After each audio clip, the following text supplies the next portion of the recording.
Om Om Swastiastu, Swastiastu, Shalom. Assalamualaikum, Shalom. Perkenalkan nama saya Sonya Gultom Perkenalkan dengan nama saya Sonya Gultom dengan NIM 2013086. Baiklah, di sini saya akan mempresentasikan tentang model bisnis Canvas. Baiklah, di Canvas.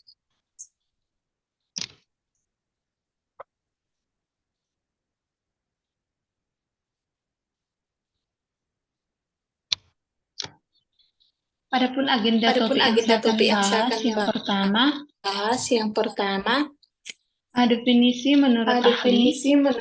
Yang kedua, manfaat model bisnis. Yang ketiga, ada 9 model bisnis. Dan yang terakhir adalah tips buat bisnis model Canvas. Yang pertama, definisi. Menurut Osterwalder dan Tickner pada tahun 2010, model bisnis adalah sebuah alat untuk menciptakan atau gambaran dasar pemikiran tentang bagaimana organisasi menciptakan, memberikan, dan menangkap nilai.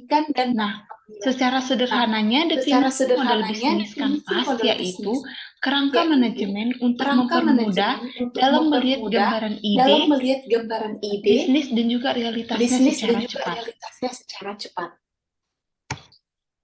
Baik, yang kedua, manfaat ketika memiliki model bisnis. Adapun 4 manfaat dari memiliki model bisnis yaitu yang pertama, terikat dengan komponen. Yang kedua, dapat menguji konsistensi hubungan dengan komponennya. Yang ketiga, dapat mengembangkan dan membantu menguji pasar dalam membantu asumsi. Dan yang keempat, dapat dipakai untuk menunjukkan suatu perubahan dilakukan dengan konsekuensinya. Yang selanjutnya adalah 9 model bisnis Canvas. Yang pertama ada segmen pelanggan, di mana yaitu kelompok orang organisasi yang berbeda. Yang kedua, versi nilai. Versi nilai ini seperti kumpulan orang untuk produk dan layanan.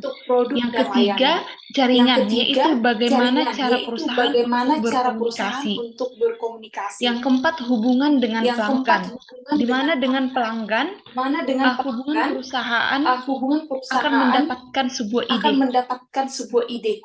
Yang kelima, aliran dana, adalah pendapatan yang didapatkan perusahaan.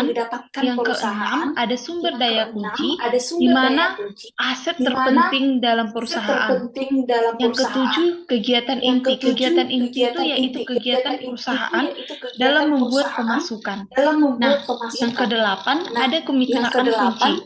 Kemitraan kunci adalah jaringan berhubungan dengan pemasukan.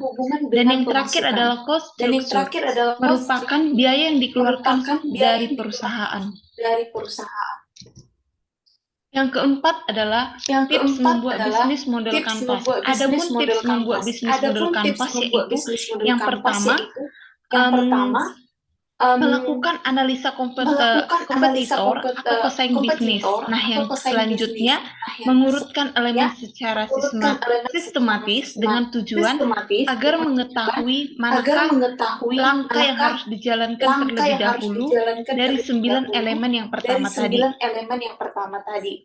Langkah selanjutnya, hubungan tetap elemen dengan tujuan membantu kita dalam menyusun strategi yang tepat. Setelah itu, fokus pada kondisi saat ini. Dan langkah yang terakhir yaitu melakukan review dengan memperbaiki. Baiklah, sekian dari presentasi saya. Jika ada kesalahan dan kekurangan, saya memohon maaf. Terakhir saya tutup dengan Om Santi Om.